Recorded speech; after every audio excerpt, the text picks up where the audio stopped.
देखिए, हम पढ़ते हैं कि हमारे पास जो करंट है वो दो टाइप्स की होती है। एक को हम बोलते हैं इलेक्ट्रॉनिक करंट और एक को हम बोलते हैं कन्वेंशनल करंट। अब सवाल ये पैदा होता है कि इलेक्ट्रॉन के मूव करने से जो करंट प्रोड्यूस होता है उसे हम बोलते हैं इलेक्ट्रॉनिक करंट, और प्रोटॉन के मूव करने से जो करंट प्रोड्यूस होता है उसे हम बोलते हैं कन्वेंशनल करंट। लेकिन यहाँ पर सवाल ये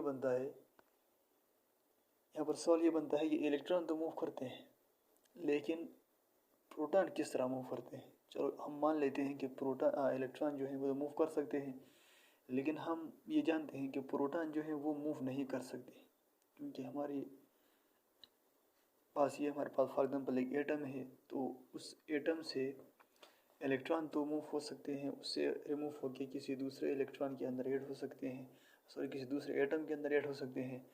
लेकिन प्रोटॉन तो हम जानते हैं कि प्रोटॉन एक एटम से निकलकर किसी दूसरे एटम के अंदर नहीं जाते। इस तरह है कि कन्वेंशनल करंट का उर्दू में मतलब होता है रिवायती करंट।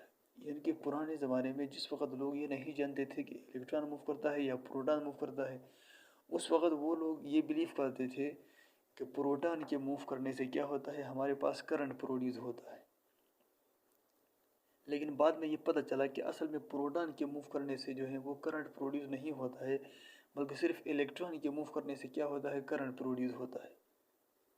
तो फिर अगर प्रोटॉन के मूव करने से करंट प्रोड्यूस नहीं होता है, तो फिर हम ये कन्वेंशनल करंट क्यों पढ़ते हैं। इंसान के जहन में ये सवाल बनता है, पैदा होता है। तो इस तरह है, फॉर एग्जांपल हमारे पास, मैं कहता हूँ कि ये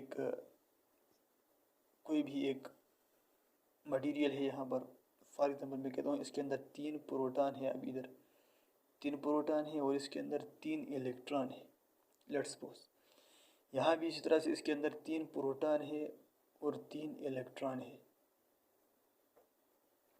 अब हम ये तो जानते हैं कि इलेक्ट्रॉन मूव कर सकता है। फ़र्ज़ करते हैं यहाँ से ये जो इलेक्ट्रॉन है, ये इलेक्ट्रॉन यहाँ से मूव हुआ है और इधर आके ये ऐड हो गया है। मतलब इधर से अभी एक इलेक्ट्रॉन कम हो गया है और यहाँ पर एक इलेक्ट्रॉन ज़्यादा हो गया। मतलब कि यहाँ पर अभी पॉजिटिव चार्ज बन गई है और यहाँ पर नेगेटिव चार्ज बन रही है।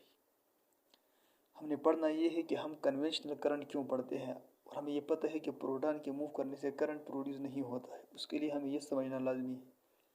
ठीक है, इसी तरह से आप ये जानते हैं कि इलेक्ट्रॉन यहाँ से इधर मूव हुआ, मतलब कि इलेक्ट्रॉन यहाँ पर ज़्यादा हो गए हैं, इसलिए इधर एक -1 चार्ज, ठीक है, और इधर +1 चार्ज, मतलब यहाँ पर एक प्रोटॉन